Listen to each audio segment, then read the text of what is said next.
Okay, well, welcome everyone. Really nice to see everyone here.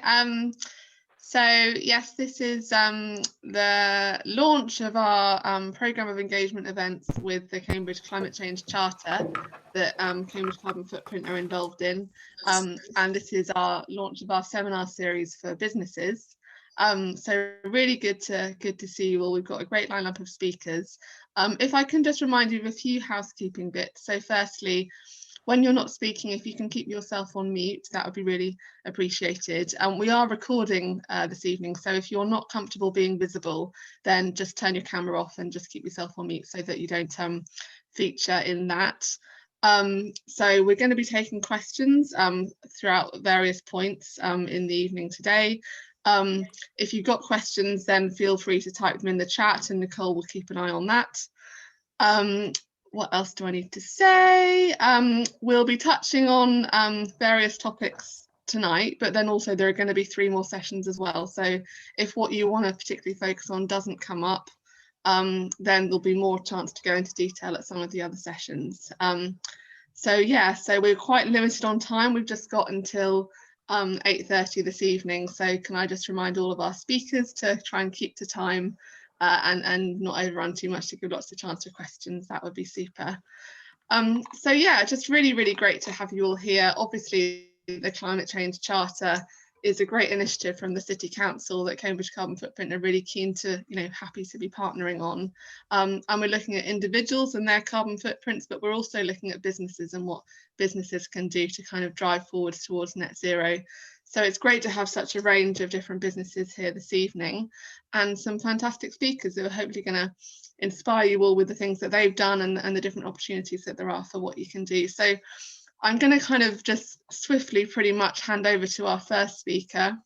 And what we're going to do this time is kind of let speakers sort of introduce themselves rather than me doing a kind of potted bio of everyone. So the first person that we're going to hear from this evening is Andrew Lim, who's Head of Corporate Strategy at the City Council. So Andrew, over to you. Thank you, Sarah, and good evening, everyone. Thank you very much for the invitation to be here tonight, and thank you also for the work that Cambridge Carbon Footprint has done on the Climate Change Charter. A really important initiative for us to kind of spread understanding and a sense of agency across the city and all people involved.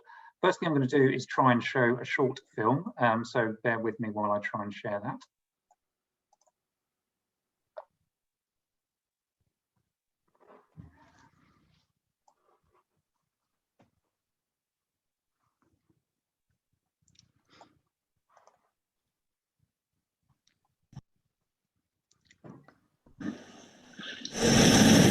This is a climate emergency. Our goal is for Cambridge to be net zero, but we can't do it alone. We need national government, local authorities, businesses, organisations, and everyone in the city to take action. Together, we can make a cleaner, greener Cambridge. Follow the link to get involved in the public consultation on our next climate change strategy. Andrew, you shouldn't try and rewind, just take the back to the beginning. Well, it's I'm muting myself. I could do that again. If I could, I'll have to relaunch the whole thing. So what I might do is just kind of post the link in the chat afterwards, and kind of if people want to watch it, they can do that. And then the next thing I will try and do, hopefully with a little bit more success, is share a short presentation. So let's see if I can manage that this time. Okay, can people see that? Yeah. Do I need to kind of resize the screen at all? Oops, no, not that.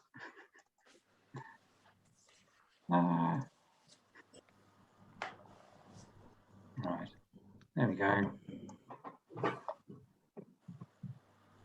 So that's me. You don't want to know that. So why is this important? Why are you all tuned in tonight when you could easily be having your tea or kind of spending the time with your family and friends?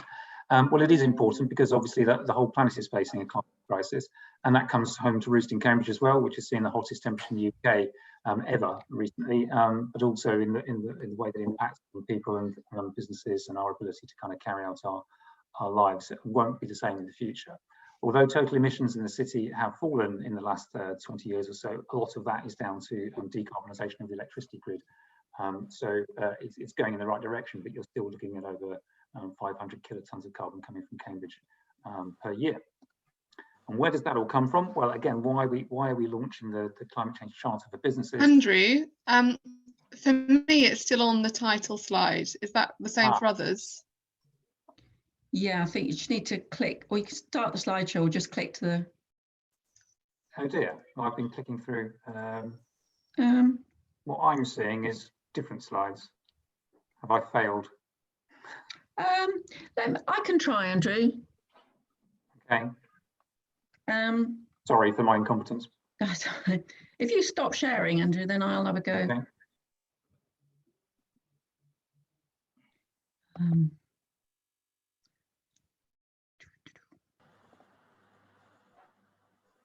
Okay, can people see that? Yeah.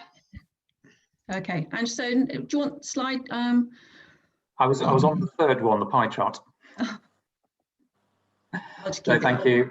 So that just shows that the composition of emissions from in Cambridge is about 49%. It's about half comes from businesses and other institutions. So that does include public sector as well, schools, hospitals, colleges, universities, and so on. But that's obviously a large chunk of the total emissions in the city come from businesses. So we hope that you will be inspired to take action to kind of understand and assess your own carbon footprint, but also find ways to reduce that. We've reduced our carbon footprint by about 25% over the last 5 years. Again, a lot of that comes from decarbonisation of the grid, but also from investments we've made in some fairly straightforward technologies. The City Council accounts for about 1.1% of the total emissions in the city.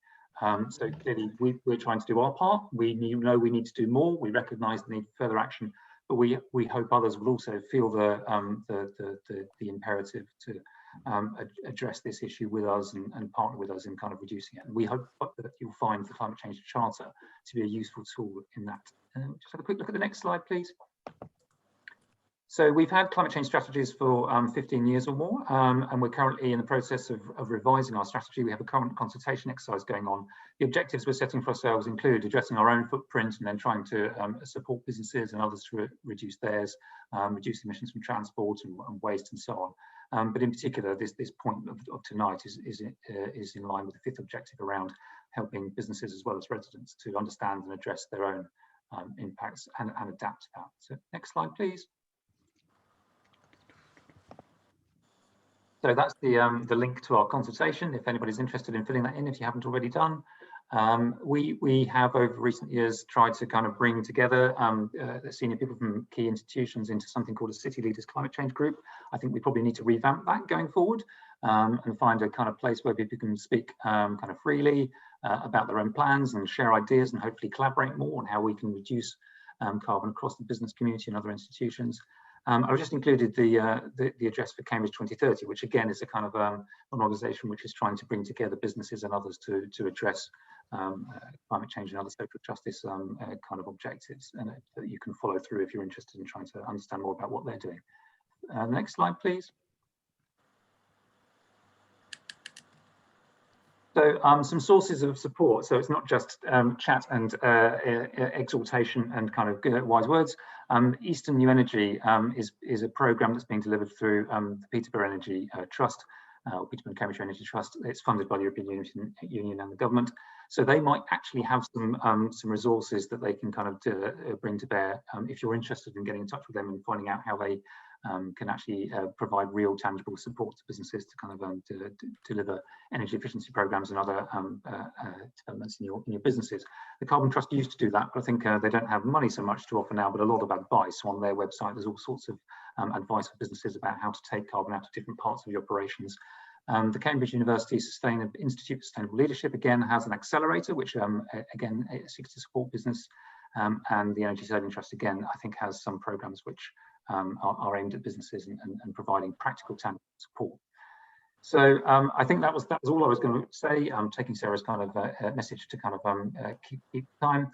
I hope it gives you a sense of why we're bothered. We're trying to do our part, but as I say, we recognise that everyone in the city needs to do their part as well if we're really to make progress on this, and that includes both individual residents, but also businesses and other institutions. And I hope you find the Climate Change Charter an exciting and useful way forward for that. So thanks for all your effort and your work with this. Thanks very much, Andrew. Thank you as well for keeping to time. Would anyone like to ask Andrew a question following on that? We just got a little opportunity now for questions before our next speaker. Either write in the chat. Oh, we've got one from Jane. Jane, do you want to unmute yourself and come in for your question, or I can read it? Yeah, so Andrew, just you and I are on the management team for the Climate Change Commission, and I just wondered how this is all fitting in so it's seamless between what they're trying to achieve and, of course, what you're trying to achieve here. So the Climate Commission, for people who don't know, is something that's being funded by the Cambridgeshire and Peterborough Combined Authority to look at climate issues across the whole of Cambridgeshire and Peterborough. They're kind of hearing evidence at the moment, and they've done their own consultation, and they will be hopefully bringing forward a report in February, I think, with some emerging findings. This is our strategy for Cambridge City. So this will hopefully kind of be consistent with everything the Commission kind of comes forward with, but is very specifically focused on Cambridge, and in particular what the council can do. So whereas they're looking across the whole piece, and obviously that brings in issues like peat in Finland, this is very much focused on what we can do with our colleagues and partners in the city. Cherie, do you want to speak? Let people know what you're doing, and Andrew. Sorry, were you talking to me, Nicole? Yeah, Cherie, yeah, you had a question or you had a statement, but it might be nice for other people to hear. Hi, everybody. Thanks for the invitation. So I work for County Council in the Energy Investment Unit, and so it was our team that led on the climate change strategy at the County Council level. And so my offer to Andrew was just if it's at all useful to pass that around to contacts internally, happy to do so. I presume you're already working closely with Cheryl? Yeah, of course. Yes, I don't know where she finds the time. Yeah, I think that just reiterates the point that we all need to pull together, and we're certainly putting effort into kind of working more closely with, obviously, to have Cambridgeshire, our partners on, on waste and planning and other things, but also the County Council and others as well. Good stuff. Lovely. Eamon, you had a question. Do you want to ask the question? I'm not sure Andrew will know the answer, but I'll be pleased to. I'm a councillor from Whittlesea, and I don't know that there's a representative of Finland on the organisation that you were just describing. But at various council meetings, I've been proposing that more trees ought to be planted in the area. And the counter argument is that if you plant trees in Finland, you'll actually increase carbon output because of drying out the peat. It's a conundrum, and I'm not quite sure what the correct answer is to that problem. Maybe you can help. Certainly not my area of expertise. I used to think I'm old enough to have grown up with the kind of slogan "plant a tree in '73, plant some more in '74," and I always thought that planting trees was always the right thing to do. Until I went to a conference last year, and there was somebody much more expert who kind of explained that actually it's all about having the right species of tree in the right area. And if you're in a water kind of shortage area like Cambridge is, abstracting too much water from the ground, can be problematic. So you have to be kind of careful in your choice of species and also where you locate it. The issue of fens and the peat is complex, but as I understand it, there's an awful lot of carbon embedded in the peat, and if you kind of take out the moisture that's trapping it there, then you would potentially be releasing a lot more carbon into the atmosphere. It's probably more complicated than that, but it is something that you need to kind of think about the totality of the effect of what you're doing, and it was quite a challenge to me to kind of realise that planting trees isn't in itself always the right thing. It often is, and it needs to be part of a kind of global approach to this. But you just have to be careful about which trees and where. thank you. Thanks, Andrew. Yeah, in my day job, I work for the RSPB, and we're very much advocates of right tree in the right place. And yes, planting trees in peatland is not what you want to be doing, which is counterintuitive in some ways, but these things are always complex, aren't they? We'll move on because we've got a packed lineup. So our next speaker, but we will have more time for questions later, folks, so don't worry, we'll get to them. So our next speaker is another CCF trustee along with me, Clare Waters, who's from Investors for the Environment and works a lot with businesses on sustainability, and is going to talk to us about her work and her sort of experience. So Clare, over to you.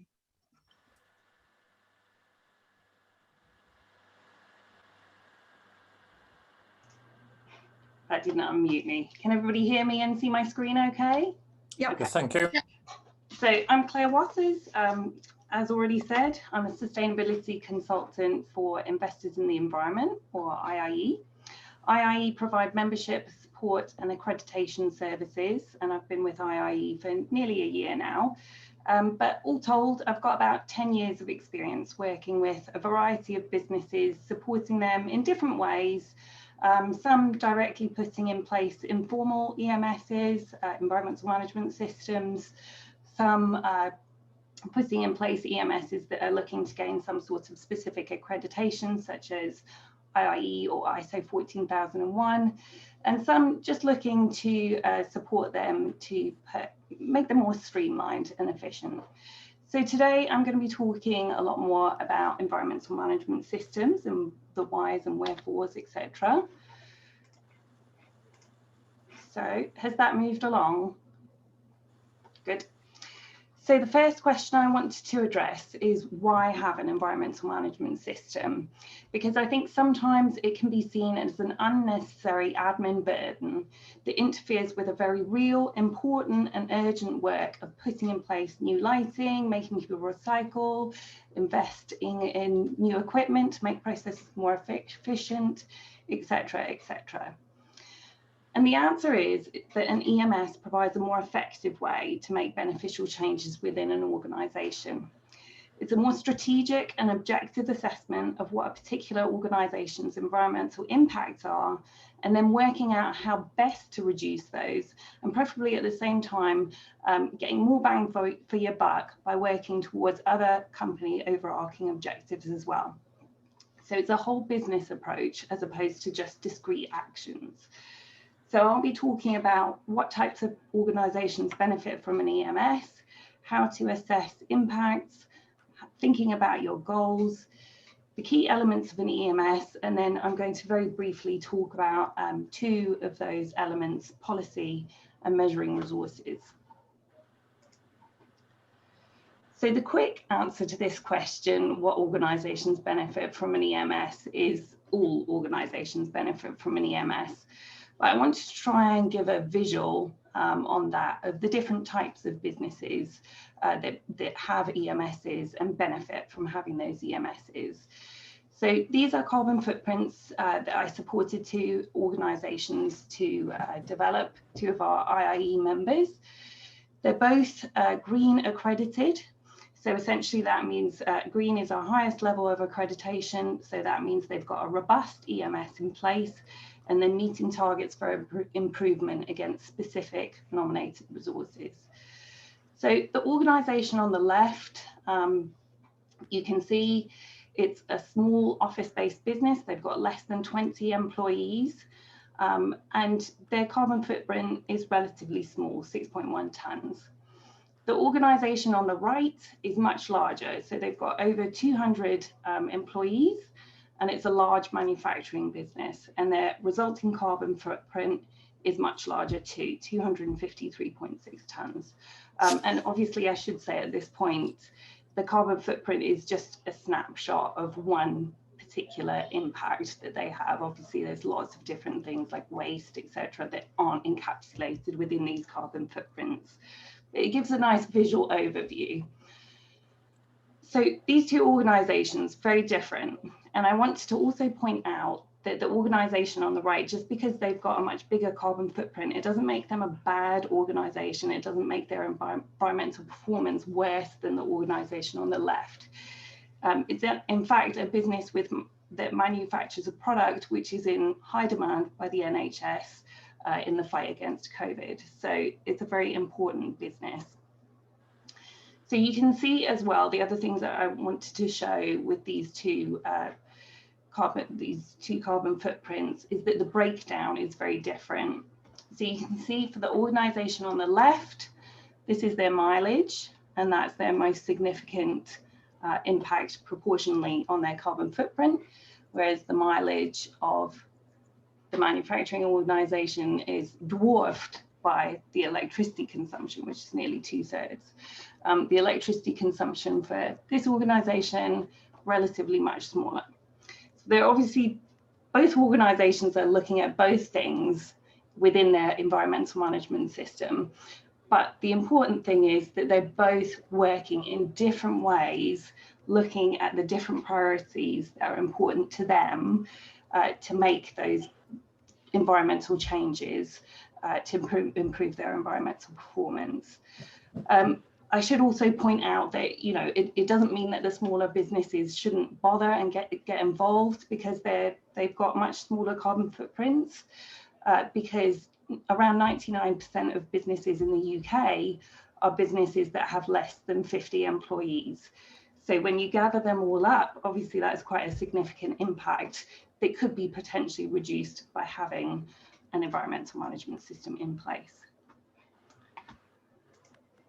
So if you're thinking this sounds like a good thing and you might like to put an environmental management system into your organisation, the first step in the process is to really understand what your impacts are and to develop that framework to create your positive change in your business. So as you've seen from the previous slide, all businesses have an impact on the environment. Even if you haven't got a physical office space or a physical product, you're going to be having an impact on the environment. So the diagram on the right shows you some of the aspects of your organisation that will have an impact on the environment. And you would need to sit and have a think about those. And most of the time, you'll probably have a sort of fairly gut feeling of, well, these are my significant impacts. And then you'd probably be able to collect data that supports that if you needed to. You want to focus on those aspects of your organisation that you have the most direct control over. So for example, something that crops up frequently is organisations that are tenants within a shared building. And they say, we haven't got control over the purchase of our energy or water or waste. So what we at IIE focus on is the things that you do have control over. So perhaps you can have more control over your travel and procurement and focus more on those. And also you can focus more on the actions relating to staff behaviours, etc., using energy, water and producing waste.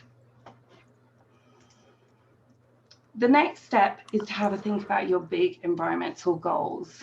So some common goals might be to address the significant impacts that you identified in the previous stage. So specific resource consumption, reducing waste, travel, energy, carbon footprint. Maybe you even want to think about procurement and supply chain.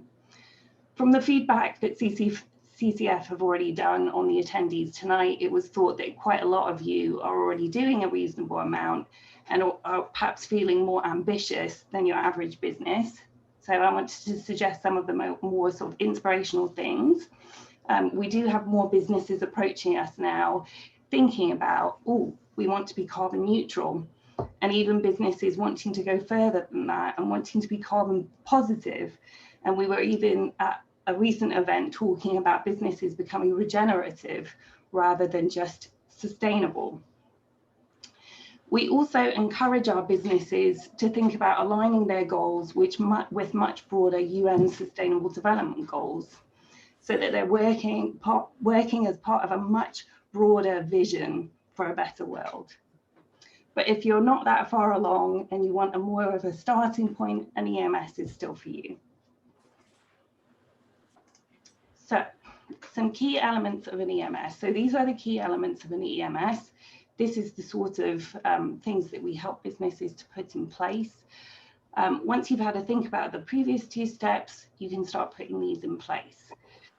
It might be that you don't require all of these different things for your environmental management system. Perhaps particularly some of these things on the right, you may well decide to leave until a later date, maybe in a year, 2 years, 3 years into your EMS journey.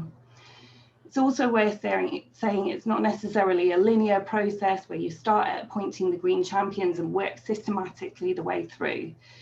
The process of thinking about impacts and goals and talking with environmental champions, etc., you'll naturally start the basis and the foundation for the environmental policy.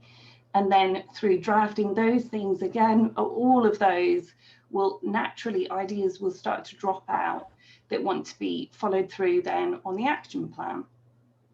So they'll be refined over time.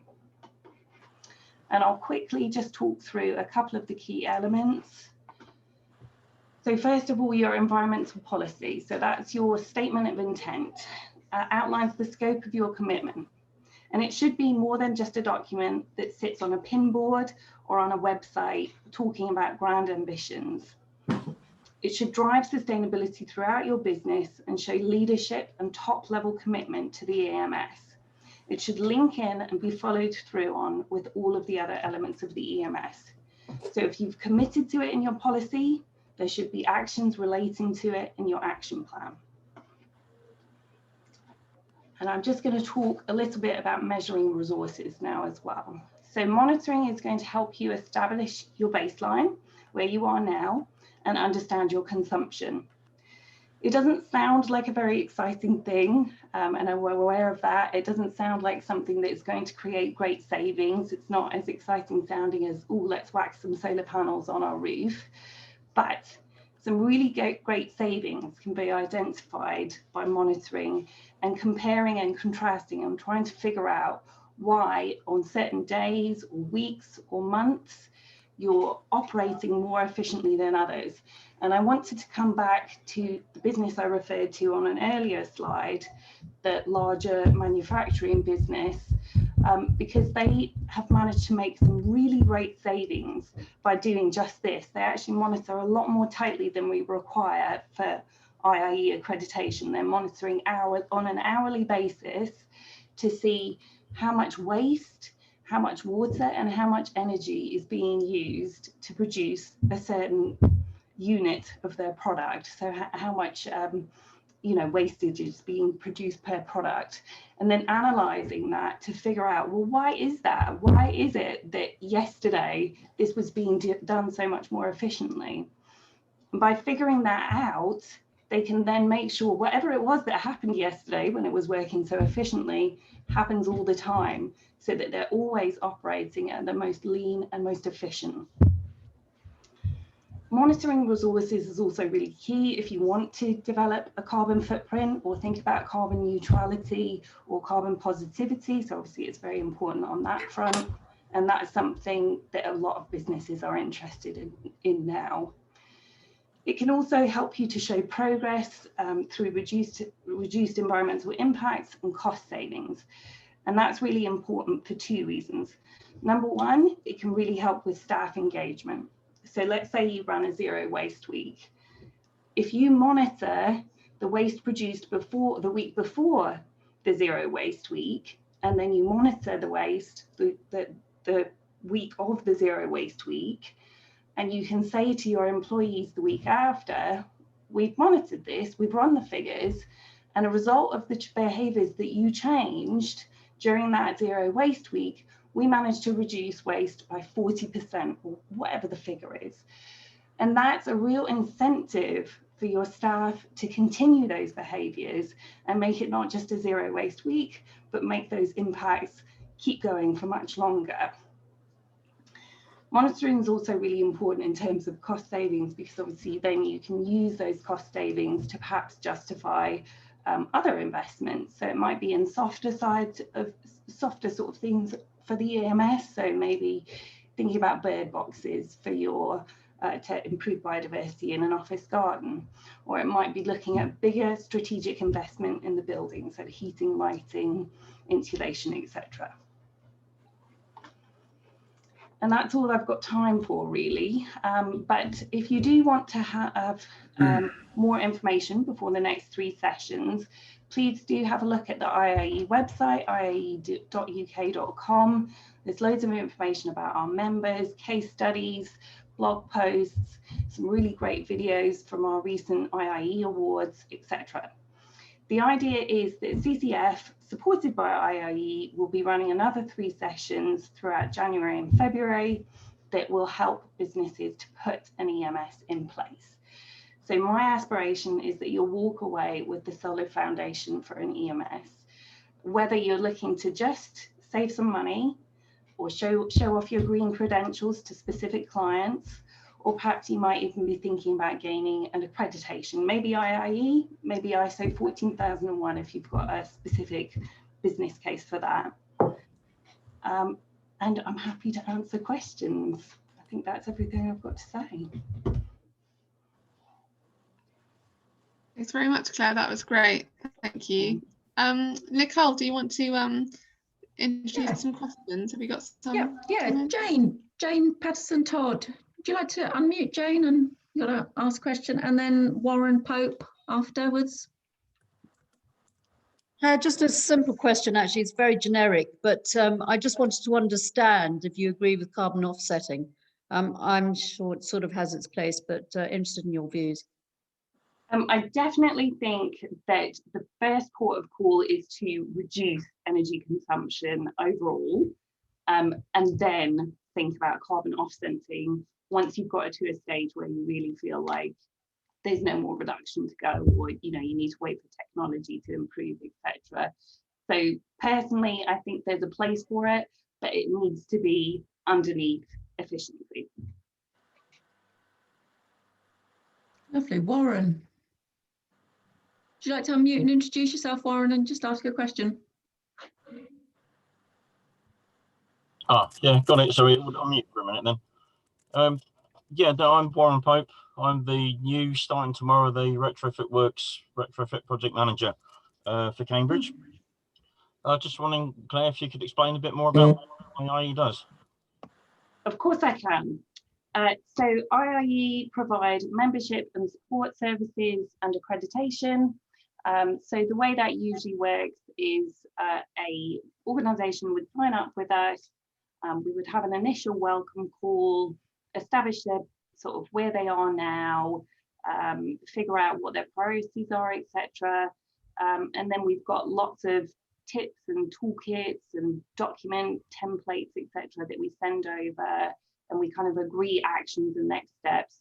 And then we kind of schedule in regular calls throughout the year, and then work towards accreditation. And when both parties feel that accreditation is ready, we assess them against criteria for IIE accreditation, and they get their accreditation. So the levels we've got are bronze, silver, and then green is our top level accreditation.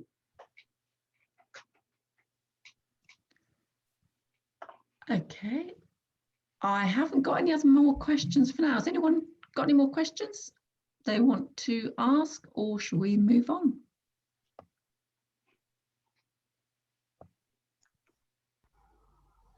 Great. Louis or Lewis, there was a question from you about Louis Navarro. Do you want to unmute and introduce yourself and ask your question?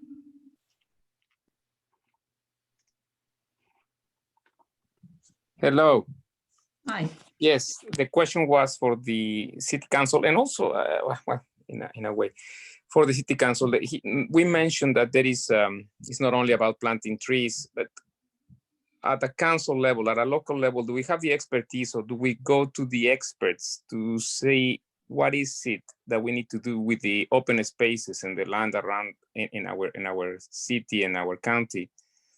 Because it is not truly, yes, about planting trees, but about creating ecosystems and sustainable places. So where do they go to gather expertise and to gather the knowledge to know exactly what is the policy and what are the steps to be taken? Would you like me to try and answer that? I'll say the City Council does have an arboriculturalist, it does have a biodiversity expert, it has a number of experts, but obviously we don't have all the expertise in the world, and we're delighted to live in a city where there are a lot of experts, and we're trying increasingly to engage obviously with academics through that, but also there are a lot of professional experts around who we engage with you know, on a range of things we do. So that's a bit of a waffly answer, but I think a recognition that the City Council understands it needs to engage with expertise, absolutely. Lovely.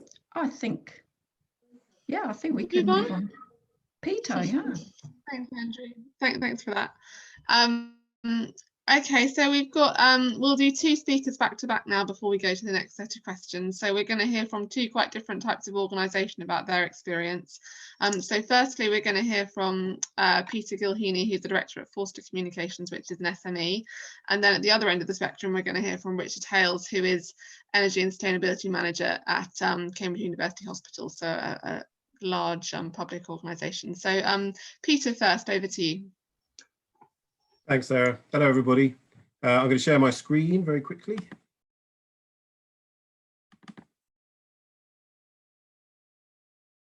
Can everybody see that? Lovely. Just get in the right page, in the right place. Very smooth. So as Sarah said, I'm Peter. I'm from a PR agency based in London, but I live in Cambridge, and it's called Forster Communications, and we're an unusual PR agency in that all we do is work around social and environmental change. So tackling the climate emergency, sustainability is sort of inbuilt into who we are. And over the last couple of years, we've done a huge amount of work to become more environmentally sustainable. But like a lot of businesses, we saw what happened with XR, and we really wanted to accelerate what we were doing. So we came up with what you can see on screen now, which is our climate positive plan. And the first thing to say, there's a reason it's called climate positive. As Claire said earlier, at the time, there were lots of people who were signing up to be net zero, whether they were governmental, non-governmental, small businesses, large businesses. For us, that was a negative term. We much prefer to think about what we add to something than what we take away. And one of the issues when it comes to tackling climate change, particularly for businesses, is it can sometimes feel about what you shouldn't be doing, not what you can and should be doing. So it tends to be about what you're going to do less of, and not what you're going to do more of, and stopping some of the things that you do rather than starting what you want to do. So we've always put the focus on what the positive side to it is. So that's why it's a climate positive plan. So just in terms of what we did, as I said, we declared a climate emergency now 18 months ago, and pledged that we would reach net zero in terms of our carbon emissions by 2021. Now that's quite quick, but we're a very simple business. We're a single site business based in central London. We've got under 20 employees and we don't make anything. So that commitment for us is ambitious, but certainly doable and sustainable because we're very, very straightforward. And also we've already started doing work on that, but it wasn't enough for us. It needed to be more than just making sure we reach net zero. So for us, that meant being climate positive, which means we're going to be trying to be net zero across everything that we can directly control, but also reaching way beyond our own boundaries into our clients, into our community and the people that we work with, our suppliers, and making sure we're doing everything we can for them to reach net zero and for them to reach it as quickly as possible, but also for them to start being climate positive in their own way, and making sure that at the end of that, when we add it all up, it means that we are making a positive impact on the environment. Skip over us. So we've got a 3-point plan that we're putting into place, primarily around making sure that we do everything for ourselves, we do everything we can to influence our clients, and we do everything for our community. So we already went into this with pretty much an environmental management system in place. We have ISO 14001 accreditation, and we're also a B Corp business. So for those of you who don't know, B Corp or B corporations are businesses that formally make sure that they measure their environmental and social impact and give it the same weight as their financial performance. So we have a classic triple bottom line.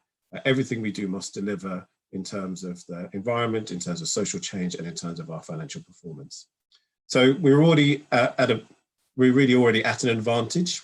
And the other advantage we have is our day job is to persuade people to do things. So we applied the work that we do as our day job for our clients to making sure that we could really accelerate climate action by us directly and indirectly through community and our clients ourselves. So for us, it really is about making sure that we've completely reduced our carbon emissions as much as we can, and also that all of our suppliers are committed to do the same.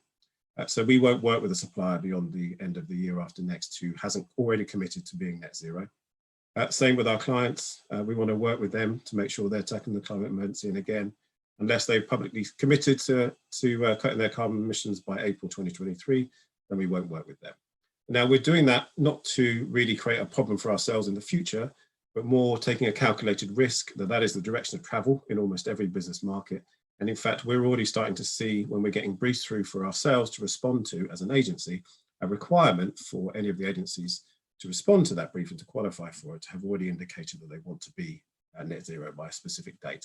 So that is where the future of business is going, particularly on the public procurement side. So if you're running a business and any of your clients are on the public sector side, they will be asking you about your climate performance. It will become part of the decision-making process around choosing who they work with. And then the other side of that was just make sure we inspire as many people to get involved in what we're doing. And that's where we apply some of the simple behavior change approaches that we take in our daily work. So for example, one of the areas when we spoke to our staff that they felt we could do more on was around transport.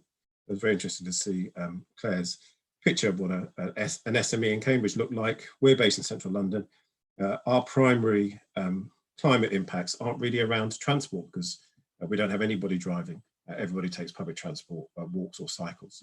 But we wanted to make sure that we were minimizing the use of public transport and certainly minimizing the use of any form of transport other than sustainable transport at work. So when we go to meetings. So we now pay our staff 50p a mile to cycle or walk at work. And we extended that, in fact, last year. So we now pay our client to come to us by foot or on bike 50p a mile for every journey that they make. And it's been a brilliant way, again, of setting the positive, of making sure that we've got a climate positive plan in place and really setting the idea that this is something that's good for you because it tackles health and well-being. It means our staff are healthier than they would be otherwise. It means they're getting some fresh air, or as fresh air as you can get in London, by walking and cycling to meetings. It saved us time and it saved us an absolute bundle of money.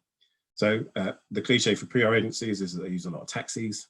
Our taxi bill last year was £7.80, and that was for a client to go to a meeting, not for one of us. So it's already saving us money.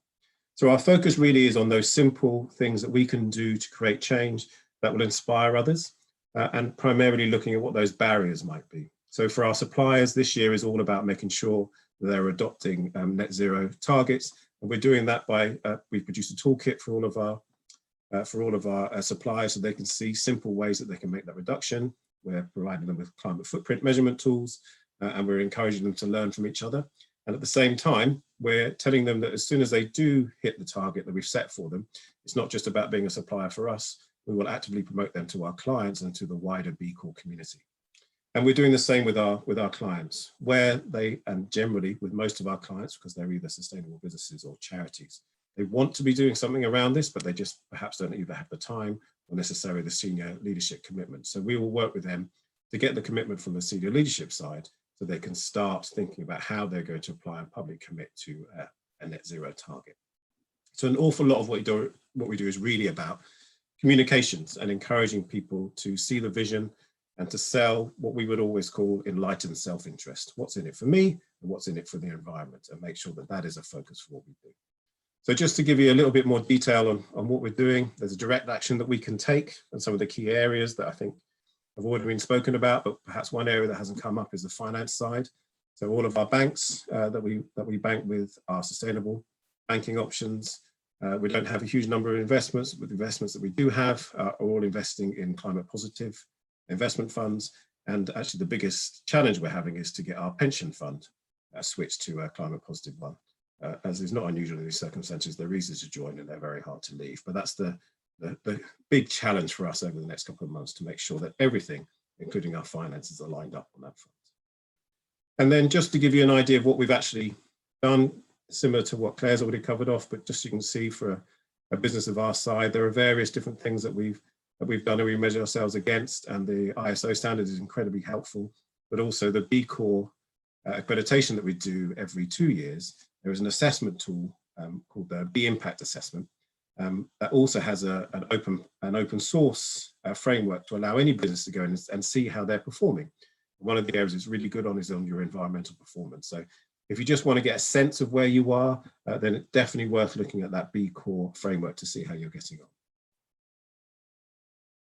So just to give you a sense, this is where we are right now, or this is where we were a year before, really focused on making sure that we can measure our supply chain emissions and cut them as much as we can. How we use our limited purchasing power, but really our influencing power with some of the communities that we're part of, our investments right, work with organizations who want to make change so we can help them do it. And we give everything that we do around the climate emergency, climate action and climate positive, we give it away for free. So all of our reports are available for free. We'll give any tool that we develop to people for free because we just want them to use them as much as possible. And then I suppose the one big area which we're really focused on is making sure that we hit the targets that we've set for ourselves. So this year we said we would do our supplier screening. We've done that. We said we'd have a clear understanding by the end of the year of our carbon footprint across all scope emissions, and we've just finished that. So next year We will look where we are in March in terms of making sure that we're net zero. And just on that last point about offsetting, for us, it's very much a last resort. So we currently want to see if we can get that within the year after that to absolute zero in terms of what we're trying to do. So I think that's probably enough from me. I'll stop sharing my screen. And I'll wait until the end of the next one for questions. Yeah, thank you. Yeah, no, that was fabulous. Thank you. Really inspiring. Richard, over to you, and then after you've spoken, we'll have questions. Thanks, Sarah. Yeah, hi, I'm Richard Hales. Good evening, everyone. I'm Energy and Sustainability Manager here at Cambridge University Hospitals, or Addenbrooke's and the Rosie, as most people know it. It's a very timely thing, this Cambridge Climate Change Charter, for us here in Cambridge at the moment. The NHS has just really geared up its ambition on carbon reduction, and you know, they've kind of thrown down the gauntlet to organisations like us and every other NHS organisation in the land to essentially cut our carbon footprint by about 50% by sort of 2030, 2032, which is not really very far away. And that's obviously been exercising my mind a lot. We, unsurprisingly, as a large hospital with 10,000 odd employers, we've got quite a large carbon footprint. But I'll just try and share this screen with you, see how we go. Share the screen too. Right, I've lost you. Can you see anything? You can see your desktop, I think. That's not helping. I've done the wrong one. There we go. Is that any better? Can you see something now, sir? It's just loading. Okay.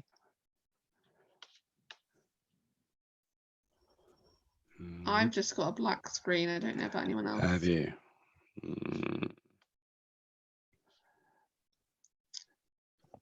Richard, do you want me to get it? Yeah, by all means, Nicole, that would be fine. Okay. I don't want to dwell on the images too much, but they're kind of helpful. Okay, you stop sharing then, Richard. I'll have a. Yep. Right. Okay. Richard's live.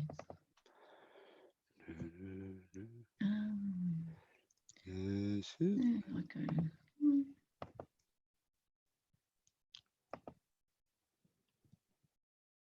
It might not work with some of the graphics, but I'll have a go, Richard. Okay.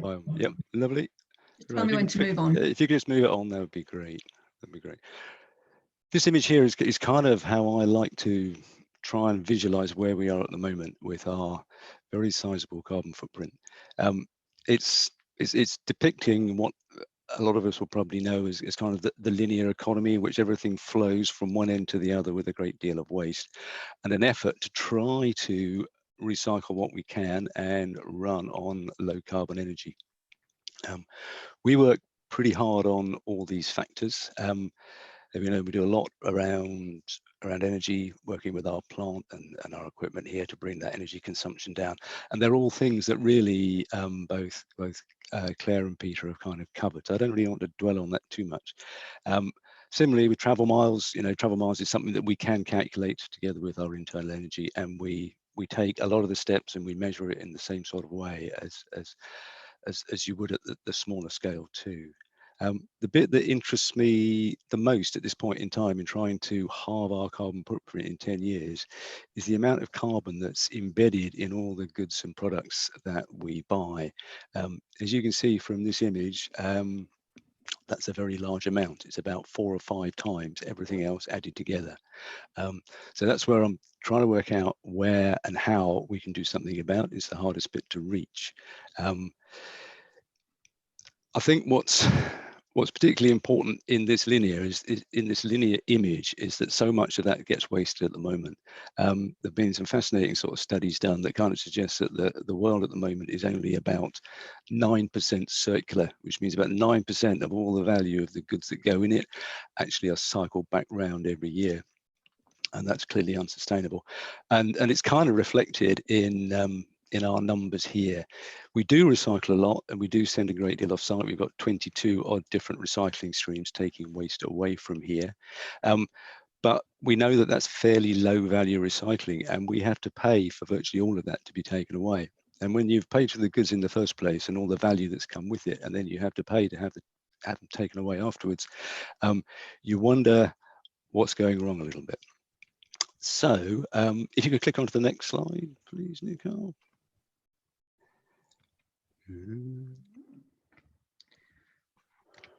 Doesn't want to. Okay, I might have to. Don't worry too much if you can't. No. Seems to have frozen. Oh, okay. Oh, that's fine. That's fine. We kind of skip one a little bit. I'm not quite sure where that's absolutely Hang on, Richard. Let me no, try no, and... stop there. Stop. No, that's fine. That's fine. That's absolutely fine. And this is how I like to try to visualize where we're heading, which is this circular economy in which there is no linear waste, in which almost everything is cycled back around again. And this is where I'd like to see us heading. The difficulty with this is that it's not something we can do on our own. We kind of sit there in a small arc as a very intense consumer within this circular economy. But what we need is sort of to work as a community in Cambridge and Greater Cambridge to try to resolve how to become circular. And that's what I'm hoping we could get out of the charter by working in partnership on what we can do. Do you want to scoot on a Nicole? Oh, I forgot he was in there. Yeah, this is basically just saying that, you know, if we don't sort this out in 10 years, we cannot afford not to take on the opportunity cost of not taking action. It's at the point and where, you know, in 10 years' time, if this isn't done, the costs just escalate. Every business is going to struggle. We're going to struggle, and it's just going to get worse and worse. So these 10 years really, really matter. So that's really all the elephant is telling us. So do you want to scoot on that, or reminding me anyway? When we're thinking about net zero carbon here, this is kind of the process I hold in my head. This place is too big to have an environmental management system, I feel, to cover everything. So I do it at a sort of fairly crude level in 3 stages. Can you click that, Nicole? The first is probably the hardest, and that's looking at how we actually do things and whether we can actually run things differently. And the 3 key areas there are using fewer kilowatt hours, traveling fewer miles, and buying things that will generate less waste for us. And they are very difficult to achieve. And I think both Peter and Claire sort of touched on perhaps that side being really quite difficult to change. We have a way of running. Ooh, do you want to click it? My screen's gone horribly blank. I think the next one is physical infrastructure. Yeah. And this is relatively straightforward for us because we're on one site. I say relatively straightforward. It costs quite a lot of money to do these things, but we do constantly work on our infrastructure in terms of trying to make the heating more efficient. We're working very hard on that at the moment. We're putting cycle parking to try to facilitate people in getting to work more actively and in lower carbon ways. And our bin infrastructure, as we call it, we have over 16,000 bins in this place, which is an awful lot of bins. They need an awful lot of managing and looking after. And so we try to make sure that everyone has the right bin to put the right waste in at the right time. And then the third base in here is behavioural response. This is basically trying to ask people to do things differently. And again, we work as hard as we can on that. It's difficult with 10,000 staff working in over 250,000 square meters with about 7,000 to 12,000 different rooms in this place, but we do everything we can, and in fact our staff are great and they do work very hard to help us with this.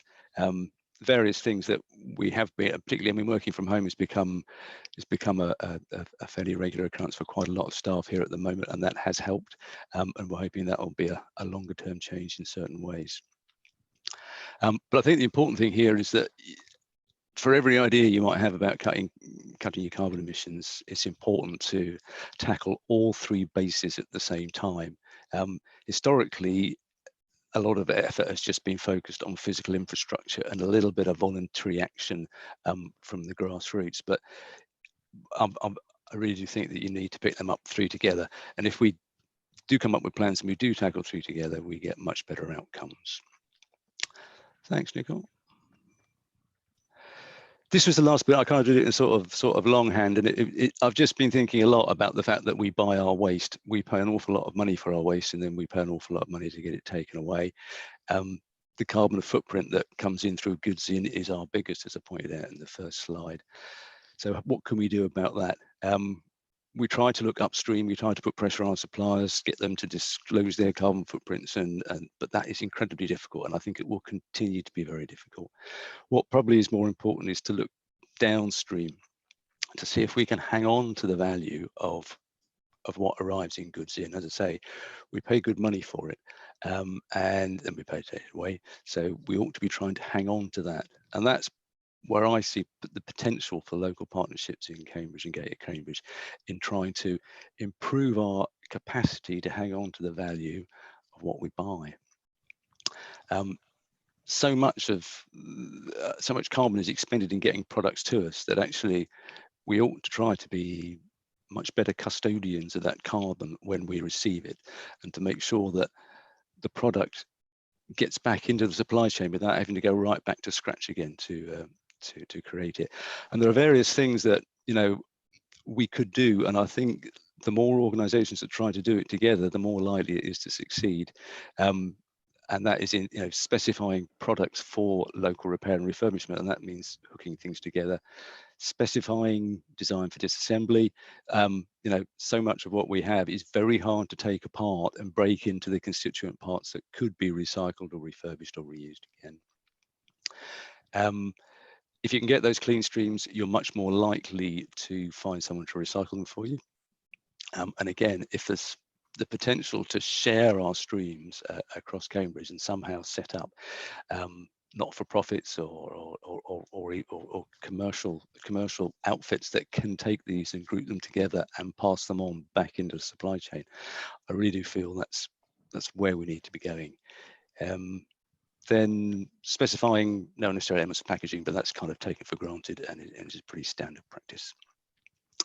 So all in all, I mean, I come back to this bit because it's our biggest footprint. It's the bit that's bothering me at the moment. It's the bit that I can see is hardest for us to reduce. And if there's any way we can work through the charter to short circuit the loss of all that carbon pollution and natural resource that goes through the waste system by somehow bringing it back in, either locally or nationally, that would be really helpful. And I'd love to discuss that more and get some feedback on how we might actually be able to do that. Thanks so much.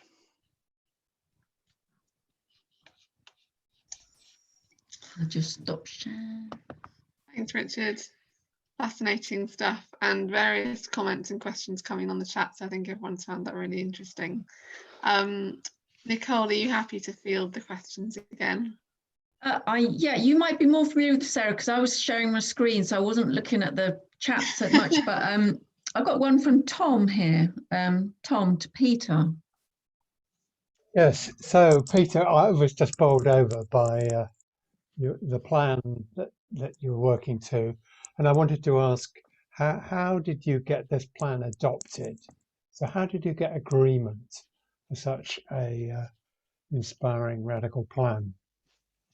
I'd love to say it's because of my inspirational leadership, Tom, but I'd love to say that, but it's not the truth. We had favourable conditions. So number one, we're owned by our employees, so we've got instant buy-in in terms of the company is set up as a sustainable, progressive company. So our shareholders share those same values.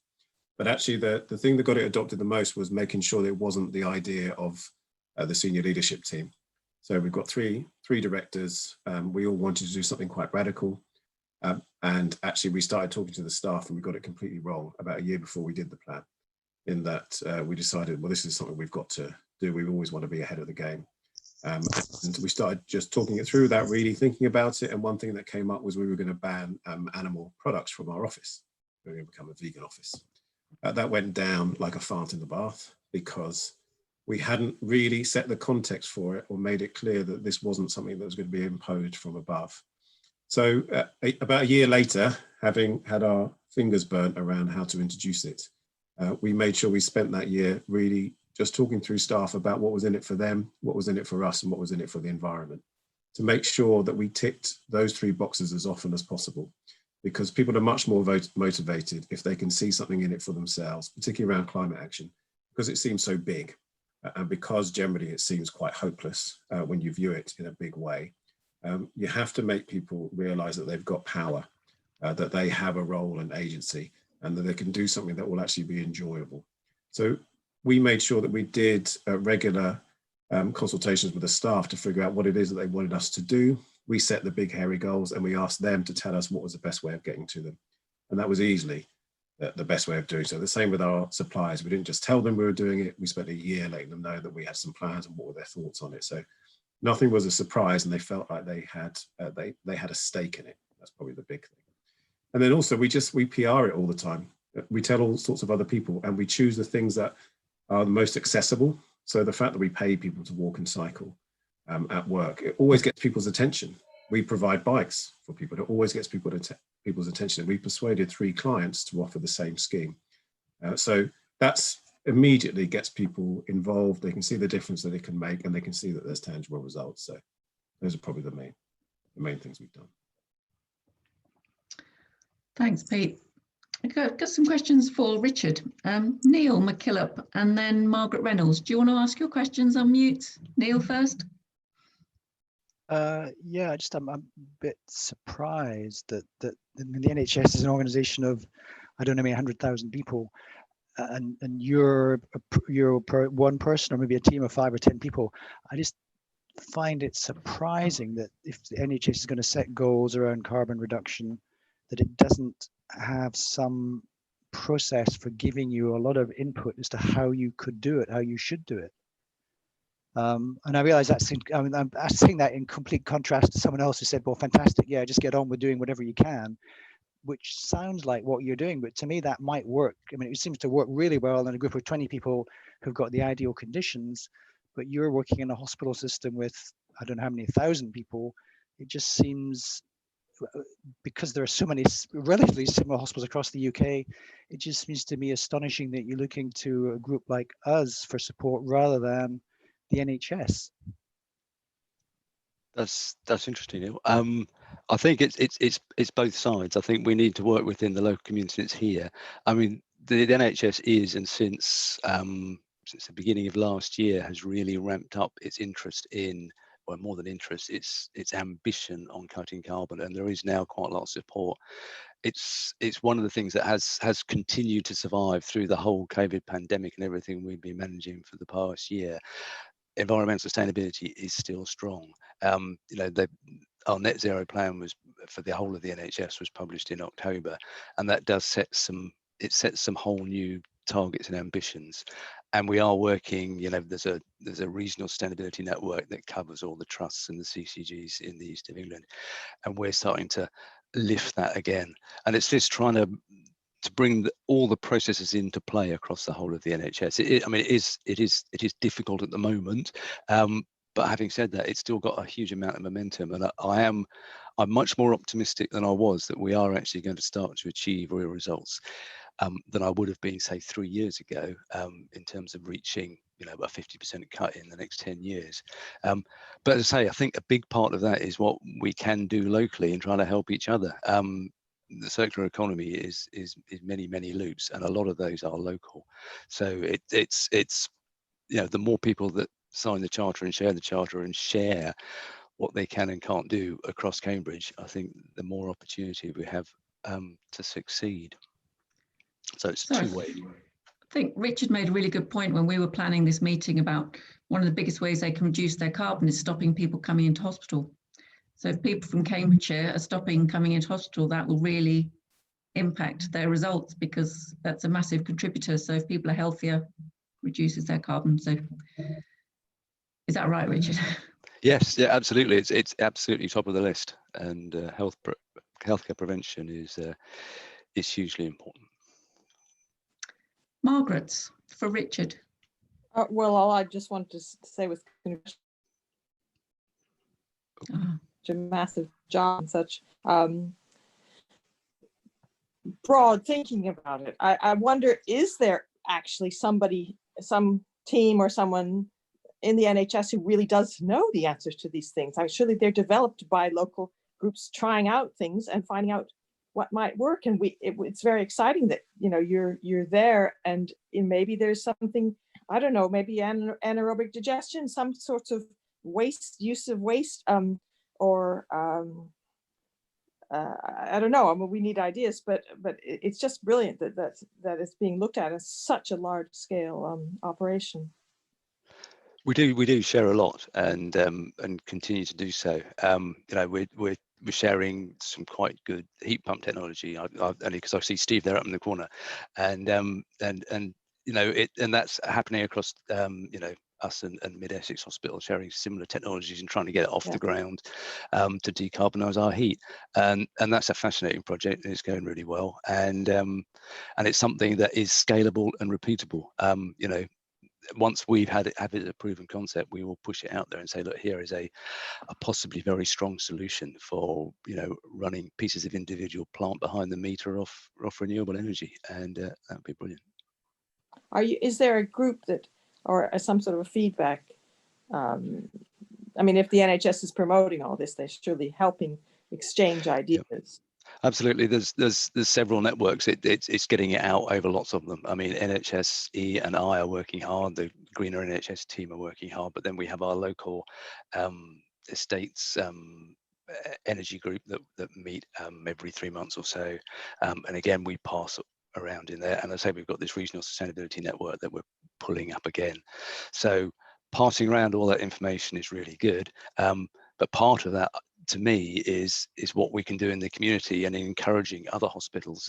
This idea of an anchor institution that can deliver and create positive change in their community is a very strong one, and that was I think a key thing for us in wanting to be a part of the charter. Yes, and certainly everybody knows the NHS has not got huge budget amounts for this, for anything, and people don't necessarily think of the NHS as having low carbon as a priority, as opposed to, you know, research or keeping people healthy. Okay, thank you. Thank you. Cherie and then Warren. Thanks, Margaret. Actually, it looks like Warren and I were basically asking the same question. Good evening, Richard. It's nice to see you. Hi, Cherie. So it's essentially about how's you or the NHS, in a wider sense, thought about how you can use your buying power to put pressure on making, I don't know, components easily recyclable, better to break down, what have you. Yeah, I mean, that's kind of what I was getting at. It is particularly difficult pushing upstream because the supply chains are very long and complex. I mean, NHS Supply, which is kind of one of the central buying units, do make as much effort as they can. But it's why I was trying to turn that on its head a little bit and suggest that actually we would be, as an intense consumer, as most businesses are consumers of a fair amount of things, if we can become more responsible custodians of that value in trying to ensure that it is as reusable, recyclable, repairable as possible, and doesn't end up in an incinerator or in landfill or being in very low value recycling, and that sort of pressure to change the product in certain ways so we can do these things is possible, but it kind of needs that downstream network of relatively small organizations that are in a position where they can run in order to offer a means of taking things apart, collecting things, aggregating things, and passing them back into the stream. And that's a sort of unknown area to me, but it's one that you kind of feel is missing in that loop. And if that can be done locally, you kind of feel there should be some, you'd like to think, some commercial benefit in being able to achieve that, and to short circuit, you know, materials back into the manufacturing stream without having to go back from scratch again and have to go through all the carbon emissions and the pollution and the labour practices along the way. Absolutely.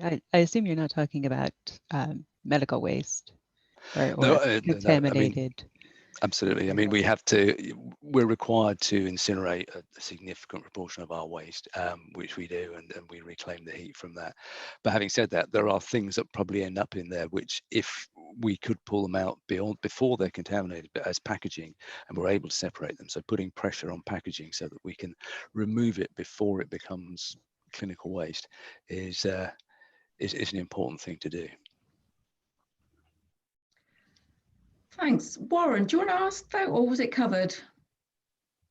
Well, nearly. I mean, I've worked for Toyota before. When they come in, when you supply them, they ask you how much you're going to reduce your price by on a yearly basis. Ford, they actively work with the supply chains to actually help them become more cost effective so they can share the saving further down the line. Now, the issue is, of course, the NHS doesn't have the money in the first place to send loads of people off to different factories. But perhaps looking at that kind of approach to insist that when they get in on a framework, they have to start reporting on their carbon levels and what they're going to do to reduce the carbon to at least help with that side. I mean, I've recently done a training course with Lord Riesdale for the SECR emission calculations. It's his intention that he wants to see that the large companies start demanding of the smaller ones that they all have to report on carbon each year, every year, permanently. And that is sort of the way which you can begin to get some form of impact. But it sort of comes back to Clare and IIE. If you're not measuring what you've got, you don't know where to start with doing your sort of reductions and so forth. So it's at least encouraging that these companies, supply companies, have a look to see what they are doing so they get a baseline. And then at least when people know what they've got or where they are, you can then start making improvements on that. But till that point is reached, it's going to be difficult, which is sort of my thing that gets my goat as such. So I'll mute myself now. Thanks, Warren. I agree, and I think carbon reporting is improving, but I think it's got a long way to go, and it is hard to verify, and in long and difficult supply chains. But I think it is improving, and I think we will continue, I'm sure, to ask for that information. Just needs to become stronger. Okay. Thank you. Any more questions? You've got lots of people, lots of experience here of environmental management systems. Anyone got any burning things they'd like to ask while the experts are in the room? Jane, yes, go ahead. Sorry, it's not really a question directly about the management and so on, but just I found that really absolutely full of good ideas, really brilliant ideas. And I'm here sort of on behalf of one of the Cambridge colleges, sort of looking to see, what is in this charter for us, should we, etc. I got some really great ideas. I'm wanting to know what the, whether we'll get the slides. So sorry, you're recording this, but there was some really, really great ideas. I mean, we've begun to think about things, and we've got a crisis committee, and we're committed to measuring our footprint and so on. But there are all sorts of things about local partnerships, about pushing things back down, procurement, pushing things back down supply chain. Some Pete's ideas about involving employee, staff and so on. I mean, some really great ideas. Will we get, they've all gone into my head, and can I capture them again? Yeah, we'll share the recording and the chat and the slides, Jane, with everyone who's attending. Thanks very much. Thank you. Thank you. Yep. Can I just add to that, just one point? There's a unique opportunity with the pandemic in that we've seen with a lot of our clients, the same as us, that they're thinking about how they're going to return and return differently once the pandemic has abated. And one of the areas of opportunity is around climate action, environmental sustainability. There is a strong desire not to return to business as usual for lots of organizations. And what the pandemic has done, apart from being a public health emergency, is it's highlighted we can do things differently. One of the most stubborn areas for us in terms of our carbon usage was paper. We haven't used our printers for 8 months, and it hasn't made a single jot of difference to our ability to run a business. We were worried about having contracts that weren't committed to paper, not an issue at all. So just don't forget the good things from the pandemic. I didn't think that would be my own message. It's not a very good PR message, but there is an opportunity, particularly with employees, I think, to get them energized about if they are going to return to a different workplace, how is it going to be different and how could it be more carbon positive? Thanks, Pete. We've got a question from Neil.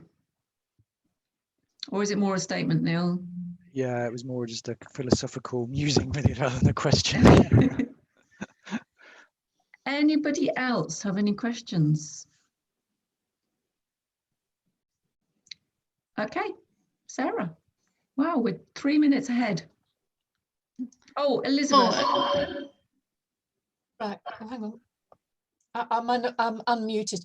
Yeah. I was wondering if you're going to do a sort of big ceremony in about a year's time where people get companies, you know, you're always reading about them in the Independent, they've done this, that and the other, and they get some kind of award. I've had so many awards that you can put on your letterhead or on your Twitter page or whatever, and it's really good PR. And I am very sorry it's not more Cambridge companies here, but life is a bit dodgy at the moment with COVID. A lot of people are shutting companies and going bankrupt. So, but I was very heartened by what Peter just said about doing things differently. I thought it was really fabulous. So I think that's good. But I wondered if you were thinking about sort of an award ceremony, or because I've had various awards as a university and we put them on all our letterheads and bragged about them. And some students, Jane, some students like to go to a university that has environmental accreditation. Not that St John's would, oh sorry, not that a college would need that. Not your college. Thanks, Elizabeth. I mean, does anyone, Peter or Claire, want to talk about, you know, what it can mean for a company to get an award or to get recognised and stuff? Either of you want to address that? I'm happy to take that one, and Peter might have some thoughts to add. So certainly at IIE, one of the big drivers for companies wanting to join IIE is to have that accreditation on their letterhead, etc. We actually have working towards statuses as well, so that companies, as soon as they join us, even if they're not ready with their environmental management system, they can at least have that. We're working towards bronze or silver or green, whatever they're aspiring to. So that is really important, but I think it's important as well that it's not just greenwash. So if somebody's going to be giving out a accreditation logo, it needs to be something that's followed through and audited, or in some way checked very carefully to make sure that these companies aren't just using this nice logo as greenwash. So that's why obviously for IIE, we check these things very carefully, and I'm sure obviously ISO 14001, it's similar, very similar, more rigorous kind of process. I've not looked into the B Corp side of things, but I'm sure that's similar as well. But anyway, so yes, definitely having that completely independent accreditation adds so much more value than you just saying, look, we're really trying this and we're doing our best, and maybe sort of listing some of the discrete actions you've taken. Having something independent is really valuable, and it's something that we're having businesses increasingly coming to us and saying, we want this logo because this is something that our clients want to see us doing, so we want your stamp of approval because of that. Just just one point to add to that. For businesses, you join a club that's already successful. So if you want to get as many businesses signed up to the charter, work hard to get a group of businesses already there and work with them so that when you launch it to a business community, it looks like something that they have to be part of, not something they're taking a risk joining. So if you can line up some businesses so that it already feels like there's momentum behind it, you're much more likely to join something because you feel your competitors, peers, and others have already done so. Unless you want to be first, but it's not much of a motivation to be first if somebody else is already there. So you then want to make sure that you're not going to miss out. Cheers, Pete. Okay, thanks. Sarah. Thanks, everyone. Yeah, so, well, just a really enjoyable evening. Thank you all for your contributions. I hope you've all been inspired. Thanks to the speakers for giving their time. So we are going to be, this is obviously the kind of kick-off event for the engagement we're going to be doing with businesses around the Charter. But we're going to have 3 more seminars in the new year. And we'd really like to know what particular areas that you would like us to focus on in terms of carbon footprint and you know, the different things that businesses can do to address their emissions. So Nicole, I think, were you going to share the survey in the chat? No, we're going to send out the survey to everyone via their Eventbrite. Oh, we're going to send it by email. Okay, so look out for your email. We will send you through the survey, and we will share the recording of the session and the slides and stuff as well. If any of you are not already on the Cambridge Carbon Footprint newsletter and would like to be, then again, just please reply to one of those emails from us. Go on our website, you can see the details there for how you can sign up. And yeah, I think I'm just checking that I've said everything I wanted to say. So just, you know, keep talking about the Charter. We're really hoping that we'll make a success of it and have lots of businesses signing up. I hope you found the evening interesting and it's inspiring, and I think that's all we have to say. Nicole, have I missed anything? No. Good stuff. All right, well, thank you all very much indeed. Let's keep the conversation going. Have good Christmases all. See you soon.